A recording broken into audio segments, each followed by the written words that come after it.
നമ്മൾ ജീവിതത്തിൽ പ്രതീക്ഷിക്കുന്ന കാര്യങ്ങളൊന്നുമല്ല നടക്കുന്നത്. എൻ്റെ കാര്യത്തിലും അങ്ങനെ തന്നെ. മോനെ പ്രഗ്നൻ്റ് ആയ സമയത്ത് ഒരുപാട് കാര്യങ്ങൾ പ്ലാൻ ചെയ്തിരുന്നു. 2 വയസ്സാകുമ്പോൾ അംഗനവാടി വിടണം, എല്ലാ അമ്മമാരെയും പോലെ തന്നെ സ്കൂൾ ബസ്സിൽ കയറ്റി സ്കൂളിൽ വിടണമെന്നുമൊക്കെ. മോൻ ജനിച്ചു കഴിഞ്ഞപ്പോൾ ആ പ്രതീക്ഷകളൊക്കെ തെറ്റി. ഞാൻ കുറേ നാൾ നല്ല സങ്കടത്തിലായിരുന്നു.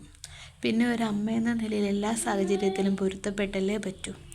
പിന്നെ എനിക്ക് സങ്കടം വരുമ്പോൾ ഞാൻ ദൈവത്തിനോട് ചോദിക്കും, ഞാൻ എന്ത് പാപം ചെയ്തിട്ടാണ് എനിക്ക് ഇങ്ങനൊരു കുട്ടിയെ തന്നതെന്നും. ഞാൻ പല സ്ഥലങ്ങളിലും പോകുമ്പോഴും മോൻ്റെ ഓരോ കാര്യങ്ങൾ ചോദിക്കാൻ ആളുകൾ വരും.